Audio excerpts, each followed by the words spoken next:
What's going on, workforce? Brian here.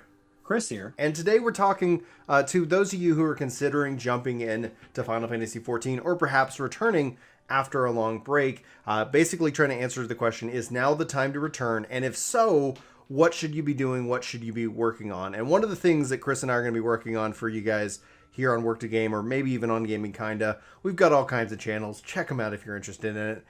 Is a way, kind of in-game guide, kind of hopefully helping to focus on the things that are most important or the things that you can kind of skip for now, etc. So that's coming soon on the channel. But I want to toss it to you, Chris. You've been streaming. You've been getting a lot of questions from just a wide array of people who are coming in because of the Endwalker trailer. Let's start with there. Let's start there. What a trailer. So obviously we've started hype season. We've now announced the name of the expansion. We've now given it a rough time of year. That time of year is later than would have been expected pre-COVID. So it kind of makes us think, like, what if that's the real time? As opposed to if they're like, it'll be on time. No way. So they've already kind of announced, with some pad for them. And they've cut some content from this expansion to help keep it on time. So like, I feel pretty good about it being fall of this year, and that's brought a lot of new people in. It's brought a lot of returning people in, coming in, saying, hey, I last played 2 years ago, 3 years ago, 4 years ago. This is an interesting time. We're seeing a number of content creators that are trying the game out for the first time clear their story just now. We're having one on the podcast. We're recording live on Twitch this Friday at 9 a.m. Central, and we're just talking about sprouts. We're talking about people either with the little flower, returners and sprouts. And the two questions I'm getting are, how do I get started in this game? Is it worth starting? And then the third question I'm getting is, okay, I started and I've now cleared the story. What do I do? Like, how do I get to where you are? I'm running into a gear gap somewhere through the Shadowbring story. And those are actually very similar advice questions and could not be better timed. So for the player who has never played this game, has never created an account, start with the free trial. We actually have a link in the description. You can use that link if you want, or it doesn't matter. It doesn't benefit us. It doesn't benefit us anyway, but it's just we have a link. We'll make sure it's in the description to make it easy. We just want to make you able to find it. Exactly. And so we've got that, and essentially it's going to allow you to play all the way up through Heaven's Word, up to level 60. There are some limitations, like on the guild that you can carry. You can't join in like a friend's guild or their free company and that kind of system. So as long as you're okay with those, you can play no subscription, no upfront cost, and you can dive in and get started today. And for new players, we always recommend, as a part of the first part of the game, ARR, it starts off slow, but it does pay off. And that can be somewhat of a turnoff. So we just recommend, if nothing else, my latest advice, because they added flying to those base zones, those zones that you'll be spending a lot of time in at first, get flying unlocked, and then you could start to really kind of mix up and match up like what you want to play at that time. So that would be my best goal, because you're going to experience the world in such a new way. Chris, if you're a returning player, what do you think? So as a returning player, it's honestly very similar advice to when you first played the game, except that we're not going to have to explain what anything is, because it's going to come back very, very quickly. But basically, your first and foremost goal when returning is get caught up on story. And it's a very narrative-driven game, so even if you're not a narrative-driven player, a lot of the content is locked behind it, because a lot of times we're fighting somebody that we've, had a disagreement with throughout the story. And so we need to know what that is about, and then we introduce it, and then we get to go fight them. So a lot of times when you really don't like somebody, you're like, man, I hope we get to fight them next. And so you need to go do the MSQ. Thankfully, in the top of your screen, usually top left with default UI, there's going to be a little emblem that says hey, here's your next MSQ quest. So if you don't have it accepted, you can just click on it. They've scaled the experience at this point. They've trimmed some of the quests around El Realm Reborn to make sure that no matter when you got out of the game, because maybe it was too slow, they've sped it up quite a bit over the years. So depending on how long you've been away, it's possible that a lot has changed to make this game continue to be better and better of a new player experience. It's still not 100% there, but do your MSQ first. And when it comes down to what's changed in this game, don't worry about it. What you'll find is that if you've come back in, your HUD, your skills might have some slashes through them for skills that have been pruned or changed or evolved in a certain way. So take some time just to kind of reallocate yourself with the controls and your different skills, no matter where you ended up getting off the train forever, how long. And essentially, once you've done that, you can easily go ahead like a dummy. There's obviously lots of different things, and we'll try to, again, like put out a kind of a more detailed focus guide of in-game footage for you just to super simplify it. But at the core of it, like take some time, just reallocate yourself, and it's going to feel pretty natural coming back in, especially with that UI. The cool thing about that specific UI is that right below it, it will tell you in the same element, like if you have a job quest or you have a class quest. So maybe you're like, oh man, how do I unlock the paladin? I'm a gladiator. Well, you can follow that along the lines, and it's going to tell you whenever you're ready to be able to pick up that quest as well, depending on the job that you're currently on, which is really helpful at its core. So from there, I would say, okay, let's talk about the timeline of this. You're a brand new player, you're a returning player somewhere between the beginning of time, 2.0, 7, 8 years ago, and today. And so you've got an amount of content. So we have a patch coming out called 5.5. We have 5 content patches per expansion cycle, and that will be April 13th. That'll be the next big wave of end game content. And then we'll have one more with 5.55. There can be some sub patches in there like 5.51 and stuff, but those are the 2 big remaining patches, with a big full patch 5.5 and a big half patch 5.55. So many fives. And 6.0 will drop sometime in the fall. We don't know when 5.55 is, probably late May.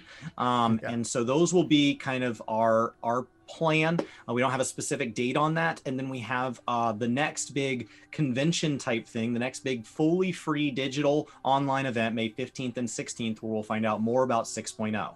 So knowing those things, you need to be at cap and you need to be clear of story before 6.0. You don't have to take part in 5.5 other than the story portion you'll have to do. And between those 2 patches, you're probably looking at anywhere between 5 and 10 hours worth of story, depending on what expansion we're looking back at. They can be rather long because they are the finale of this. It could be a lot of story. If you're watching cutscenes, it can be really long. Thankfully, it'll probably end in a trial fight. So some of the best, those are my favorite fights, when story ends in a big 8-man piece of content. So you want to come back and you want to start chipping away at that. Just pick a little bit of time each week and just come play through, enjoy the cutscenes, and know that pace. You need to go through each full piece of 2.0, 3.0, 4.0, and 5.0, which is, what would you say, Brian, 40 hours worth of content? Yeah, for every expansion, you can estimate around 40 hours of content in terms of, like, if you think about them as each their own a single player full blown RPG. And then you have 5 content patches. Yeah. And so for new players, that's why we say start with a free trial and start today. Because if that Endwalker trailer got you excited, if it got you curious, like honestly, you're only going to get more excited and more curious as it gets closer to release, because the Square Enix PR marketing team is legit. Like, they know what they're doing. And that's going to be something where you see the hype machine, you're going to see advertisements. And if you can start today, by the time that gets ready to go live, you're going to be right with everybody as a part of the newest thing. What we try to help out with players is that if they're coming in and let's say the release is in September and they're like, oh yeah, I'm ready to start. It's like, that's awesome. You're going to have a great experience. But everything you're seeing online, everything you're seeing content creators play, every ad that you're seeing for Endwalker, every new job, all of that's further away, and that can feel frustrating. So if you're brand new, never created, now is the right time to start. And there's no, that's completely risk-free. You can play, and you can find out if this game is right for you, and then make that decision. And then if you enjoy it, hopefully, and most people tend to, you can end up going all the way through and being ready for the expansion. And if you're ever curious, the latest expansion always comes with the previous expansions. So you don't have to buy Stormblood and Shadowbringers. If you buy Shadowbringers, you get everything. You get Stormblood, you get everything prior to that. And the same thing will apply true to Endwalker. So if you find yourself like, hey, I'm not really ready to make that purchase, but I'm enjoying leveling up everything within the free trial, you can always wait till Endwalker drops, purchase that. You'll still have a couple expansions to get through, but you'll also get everything in one package and kind of basically maximize your money to fun ratio. So from there, the last thing for new and returning players is, what are going to be the hiccups? What are going to be the thing? You're hyped now, you're excited, and trust me, at the end, it's worth it. What are going to be the things that cause you to maybe want to derail? First of all, getting off the MSQ path. Just know that you are on a very well-groomed path to the final goal. And off to your right, there's going to be a bunch of exciting stuff. don't stray from the path, because if you go get lost in that forest, you can get lost in there and be alone for 200 hours. And then you're like, I don't know how to get back on the path. And people get and burn out all the time. One of the common things here is people change jobs a lot. And so they have a whole bunch of partially leveled jobs. None of them have finished it, especially when they're sub-level 50 jobs, because the game was first introduced with 50 levels, and so you're not even getting through what the full serving of what a job is meant to feel like. Yeah. You're enjoying partial jobs, and so each job doesn't quite feel perfect yet, and you're not experiencing a single level of perfection. And so make sure that you're staying. And then the second is like, just find a group to play with, find friends to play with, find a guild online, find a Discord community, hang out in our community, hang out with another streamer, whatever, find somebody to share with. This is an MMO, and even when you're having single player things, it's like watching a TV show that you have a friend you get to visit with who's watching that TV show each week. And each week you guys get to compare. Find somebody to share this with, and it will just make it that much better. Maybe that's a brother or a friend, maybe it's new people, but I think that makes this is a lot to get through. And because it's so old, if you're starting today, it's so old compared to where we are, that a lot of times it can feel a little bit lonely in the early zones. They've done a good job of trying to drive us back into old content, but it's not the same as when that was current content. And from there, Brian, like before we kind of wrap this video up, a lot of people that have been returning have now listened to all this. They're like, yeah, I know all this. And I was listening to this video because the problem is I'm hitting cap, or I'm getting close to cap, and I'm starting to run into content where I did try to follow MSQ and it says my eye level is not high enough. So as a part of that, what you're looking at right now, and the reason why it's a good time to return, or at least return with the April update, is because you'll find that as a part of doing kind of any of your roulettes, you're going to be getting currency. So you want to be going out to Eulmore and be using that currency to be making sure that you're buying the highest level piece of gear for the slot that is the weakest. So typically what I end up doing when I'm trying to do kind of catch up, getting my gear ready to go, you can either hit up the market boards to be able to buy it, like the current 510 gear, which actually will be able to be upgraded in 5.5 to 5.20 with a little bit of shenanigans, or you can get tombstone gear, which has like the current tombstone that drops its uncapped for you will actually put you in 490, and then the new one will get you into 520 gear. And so as a part of that just kind of cycle, the newest one has a 450 a week cap. So if you're returning and you're kind of in that phase, your goal is to try to maximize that out each and every week, at least for 4 weeks. If you're just going to focus in on one job, I think that the total number of tomes you end up needing is some 3,000 or 4,000 of those tomes, which equates to roughly about a handful of weeks to be able to acquire all of it. Right. And including the weapon, things like that. So there's all kinds of things like with that. So that's kind of going to be your regular cycle. But the important thing is it's not also about getting best in slot unless you're trying to perfect your job, to perfect in the hardest content. So you really kind of want to make sure you're saying like, you know what, even if you get into the like 500 range, even if you get into that 510 range, you're going to be just fine overall for the content that the game's going to throw at you. And especially the gear is going to get even more available in patch 5.5 and as we get closer to the end game. So it's important not to stress regarding your eye level and to find a really healthy cadence, because the other side of this is that especially if you're current, if you're ready to go for 6.0, you've done the story, you're going to find that there's a kind of a bigger gap. And it's also important about maintaining the ability not to burn yourself out. Like, oh, I got everybody in best in slot, all 18 jobs or 17 jobs in best in slot. And then by the time 6.0 drops, you're just like, whew, I don't think I want to play this game right now. Like, I'm kind of tired. It's like, yeah, you did kind of, kill it there at the end, bud. Right. So, so to kind of sum that back up, if you're coming from maybe another MMO, or you've played MMOs with RPGs before, basically gear is a big giant pyramid. At the bottom of the pyramid, a vast amount of things will upgrade you. Start with running your highest level dungeon available to you. That's probably better than yours. Start at the market board if you have Gil. That can actually shoot you right up to the top, depending on how much money you have and where we're at in the content cycle. Crafted gear can be at or near the best gear, especially for casual content. Like if you're not trying to get the absolute tip top and you're kind of fine being like top 3 in each slot. And then from there, make sure you're buying things with your tombstones. We always have 2 tombstones in cycle. We have Poetics for leveling gear, and then we have whatever the old best tombstone was, which is uncapped. You can get as much as you want per week, as long as you don't try to have more than 2,000 at a given time. Then you have your current best tombstone, which you can store 2,000 of at a given time, but you can only gain up to 450 of it between 2 Tuesdays.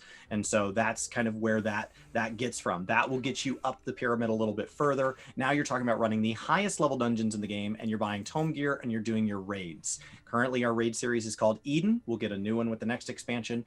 Pandemonium. The final 4 bosses of it there, number 9, 10, 11, and 12 are where you get your best tokens, and you turn those in, like what Brian was saying.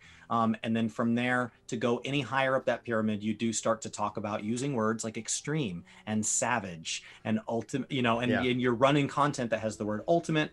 If you're familiar with the game in the past, we typically get 2 ultimates per expansion. Just keep in mind that the second ultimate, due to COVID, this expansion has actually been pushed to early next expansion. So it could very easily fall into early 2022, rather than it'll be probably during the 6.1 patch. So it's fallen out of this expansion just because it's expensive content that only caters to a small percentage of players. And so they had to choose, do we do that? Or do we make sure the expansion is as on time as possible? And they had a tough decision to make.